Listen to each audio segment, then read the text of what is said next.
Thank you, Mr. President. Mr. President, right now, we have a couple of billionaires running our country straight into the ground who seem to have skipped American history because President Trump and Elon Musk don't seem to care much about our Constitution, including the part that says quite clearly, and I quote, "The Congress shall have power to lay and collect taxes, duties, imposts, and excises, to pay the debts and provide for the common defense and general welfare of the United States." And it continues, and I quote, "No money shall be drawn from the Treasury but in consequence of appropriations made by law." Well, Mr. President, their lack of interest in that section of the Constitution doesn't make it any less real at all. You don't have to take my word for it. It's right down the street at the National Archives. You can go read it yourself.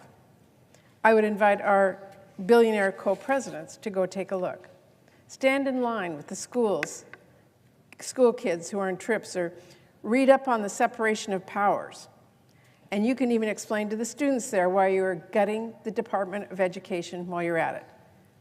And just in case Trump and Musk struggle as much with reading comprehension as history, let me translate for you what the Constitution says. Congress, that is us, everyone elected here, has the power of the purse. Presidents don't write laws, they execute them. That has been true for every spending bill this body has ever passed, including the House Republicans' year-long CR. And the basic fact that Congress has the power of the purse is something Republicans and Democrats agree on. And it won't change no matter what Trump or Russ Vogt or Elon Musk claim. Their legal theories are plain outlandish, and so are their facts.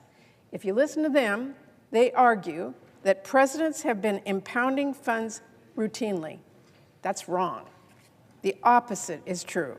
Presidents have traditionally followed the law and followed the legal directives in spending bills. And when Nixon tried to block just a fraction of the amount of funding Trump is now blocking, Congress passed the Impoundment Control Act on a truly overwhelming bipartisan basis.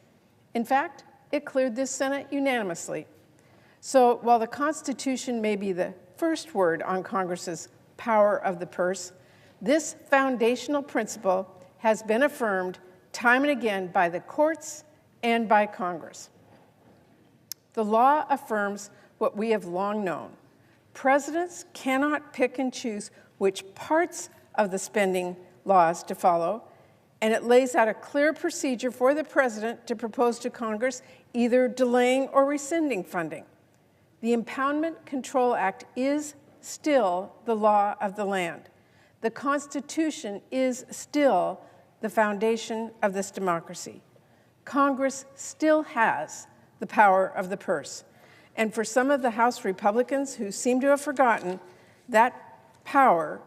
A fiery showdown erupted on the Senate floor as Senator Patty Murray launched one of her strongest attacks yet against President Donald Trump, Elon Musk, and the administration's handling of federal spending. Murray accused the administration of illegally freezing congressionally approved funds, violating the Constitution, and undermining Congress's authority over taxpayer dollars. Her speech covered everything from government funding and education to national security and the role of the Department of Government Efficiency, or DOGE. Because Democrats do not vote for it, that is on Republicans. That is Republicans forcing a shutdown, period. I represent nearly 8 million people in the state of Washington. I'm not offering up my vote in exchange for nothing. And actually, in the case of House Republican CR, worse than nothing, given how it will now be used against Democrats. So I'm absolutely not going to stop making this point. Democrats should not offer up our votes in exchange for exactly nothing. I will be making that argument loud and clear for everyone to hear. We need to be focused on negotiating bipartisan bills that give our communities strong investments instead of devastating cuts. We need to ensure that our constituents have a voice in this process. Colleagues, understand this. Passing full-year bipartisan spending bills, that is my top priority. Those spending bills that carry the full authority of Congress on how we spend taxpayer dollars, that carry forward the priorities our constituents tell us about. That is my top priority. That is the most important guardrail we can place on an administration that looks to punish people they disagree with and strip funding from priorities like Army Corps dam repairs or public transportation projects or from public schools and universities. Now, as we write those bills, we need transparency. We need to understand the reality on the ground of what this administration and DOGE are actually doing. Who is calling the shots over there? What programs are functional at this point? Where do we have enough staff to even carry out the mission of specific agencies or to faithfully follow congressional intent? We need a hearing with Elon Musk and whoever else is running DOGE. We need hearings with department heads. Whatever form it takes, we need answers on what has been going on. We need an end to the lawlessness that is happening, and we need transparency that is sorely lacking.